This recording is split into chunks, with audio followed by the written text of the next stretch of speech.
자기소개서를 작성하기 전에 제가 좀 유의사항을 몇 가지 좀 알려드릴게요. 지금 본 채용 공고가 수시 채용이다 보니까 아마 기존에 저는 이거를 꼭 들어가고 싶습니다. 준비해 왔습니다. 라고 하시는 분들이 아마 이 지금 강의를 수강하고 계실 겁니다. 그리고 신입인 경우에는 IT, 디지털, 그리고 이제 데이터 쪽으로 채용이 났기 때문에 아마 이 부분을 유심히 챙겨보신 분들은 아마 지금 작성하고 계실 텐데요. 작성하기 전에 여러분들이 그냥 1번 문항을 보고 그냥 작성하지 마시고요. 이거 먼저 한번 해보고 그 다음에 나의 경험사항을 바탕으로 해서 문항 분석 후에 여러분들이 작성하시면 훨씬 더 수월하게 작성할 수 있을 거다라고 생각을 합니다. 그래서 여러분들께서 자기소개서 항목별로 도대체 어떤 것들을 보나 이런 것들에 대한 기본 숙지는 당연히 되어 있어야 되고요. 그 이후에는 그냥 쓰지 마시고 여러분들이 회사에 대한 간략한 분석도 한번 해보시고요. 그리고 이 직무에서 요구하는 바가 도대체 뭘까? 이런 부분, 그리고 직무에서 요구하는 바에서 정리 끝내시지 마시고요. 그러면 요구하는 바가 이런 거였으니까 이러한 역량이 필요로 하겠구나. 그리고 나의 경험을 비추어 봤을 때 이런 역량이 배양이 되어서 내가 이 직무를 원활하게 수행을 할 수 있겠구나라는 연결점을 여러분들이 찾으시면 훨씬 더 풍부하게 작성할 수 있습니다. 그리고 이제 여러분들 이제 경험 정리표 하셔야 되죠. 그리고 경험 정리를 하실 때는요. 우선은 이제 IT라던가 데이터 쪽 분들은 프로젝트를 면밀하게 내가 뭐 했는지 이런 부분들을 정리를 해 놓으시고요. 그리고 이제 전 직장이라던가 인터넷 경험을 하셨던 분들은 사회활동으로 분류를 해서 이것도 마찬가지입니다. 프로젝트별로만 분류를 하지 마시고 여러분들이 어떤 해왔던 활동들에 대해서 정리를 해보세요. 그래서 이거 정리하실 때 큰 1번 이렇게 해놓고서는요. 어떤 활동인지 그 제목을 적어 놓으시고 그 다음에는 이제 1, 2, 3, 4 이런 식으로 내려갈 겁니다. 그래서 여기 1번에는 그 기간을 적어 주시고요. 그 다음에 두 번째는 이 활동의 목표점이 있을 겁니다. 그래서 목표점을 작성을 하시고요. 그리고 세 번째는 이 목표를 위해서 각각 맡았었던 담당 역할들이 있을 겁니다. 그 역할들 중에서 내가 어떤 역할들을 했을까? 나의 역할이죠.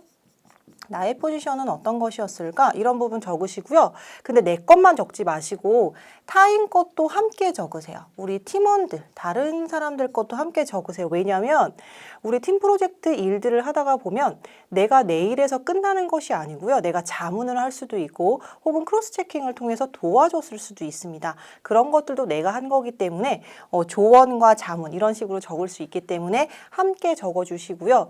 그 다음에 이제 성과를 기입을 하죠. 이때 성과를 작성하실 때는 크게 두 가지, 정성적인 성과도 있을 거고요. 그죠? 눈에 보이는 뚜렷한 수치라든가 결과값이 명확하게 나오는 케이스는 이렇게 적어주시고요. 그런 것이 아니라 내가 예전에는 하지 못했었던 것들이 있는데 지금은 할 줄 압니다. 그리고 예전에는 전혀 못했었는데 이만큼 올라왔습니다. 라는 부분들은 여러분들께서 정량적인 평가로 보여줄 수 있기 때문에 이런 것들도 정리해 두시고요. 마지막으로는 이러한 프로젝트를 하기 위해서 추가적으로 굉장히 공을 들여서 여러분들이 스스로 노력한 점이 있을 겁니다. 그 부분까지 함께 적어주세요. 이런 식으로 프로젝트라든가 특히 IT 데이터 요게 지원하시는 분들은 반드시 이렇게 정리를 해주시고요. 이렇게 정리를 이제 1번 제목 해놓고 2번 다른 거, 3번 다른 거 이런 식으로 쭉 여러 개를 정리해 놓습니다. 이게 모이면 여러분들의 포트폴리오가 되는 거거든요. 그래서 포트폴리오 작성을 어려워하시는 분들은 이런 식으로 해보시고 이걸 굳이 포트가 아니어도 충분히 이런 거를 가지고 여러분들께서 자기소개서 작성할 수 있기 때문에 반드시 저는 경험 정리를 좀 이런 식으로 하라고 말씀을 드립니다. 그리고 이제 봉사활동이라든가 이제 교과활동 내에서 별다른 직장 경험이나 인턴 경험이 없으신 분들은 이런 팀 프로젝트를 이렇게 정리를 해주시고요. 공모전이나 대회 나갈 때도 혼자 나가기보다는 보통 팀으로 많이 나갑니다. 그렇죠? 그래서 여러분들께서 그런 활동들도 이런 식으로 적어주시면 훨씬 더 풍부하고 길게 그리고 은행이 원하는 대로 작성할 수 있어요. 여러분들께서 자기소개서 작성하실 때 조금 제가 이거는 방향이 조금 맞지 않는데요 라고 얘기하는 부분들이 간혹가다 있는데요. 그거는 어떤 경우에 그렇게 발생을 하냐면 문항에서는 A라는 거를 물어봤습니다. 근데 여러분들은 하고 싶은 얘기가 너무 많다 보니까 A라는 것에 대한 답변을 해야 되는데 이거는 조금 A랑 맞지 않은 B라든가 C 이런 부분들을 좀 작성하는 경우가 많거든요. 그런데 이렇게 정리를 하다 보면 A 문항에서는 이걸 원했었구나. 그럼 저는 A에 대한 답변을 할 수가 있게 됩니다. 그래서 저는 꼭 이렇게 한번 정리하라고 얘기를 드리고요. 그리고 지원하시는 분들 중에서 이제 저는 데이터와 IT 쪽으로 관심이 생겨서 추가적인 팀에 대한 활동들은 많이 없고요. 활동들은 많지 않지만 교육이라든가 다른 요즘에는 여러분들 국비 지원 프로그램 이런 것들도 되게 많더라고요. 이런 것들을 통해서 IT와 데이터에 대한 이해를 넓히고 관련된 직무에 대한 소양을 쌓았습니다. 라고 하시는 분들은 이렇게 하기가 조금 힘들잖아요. 그죠?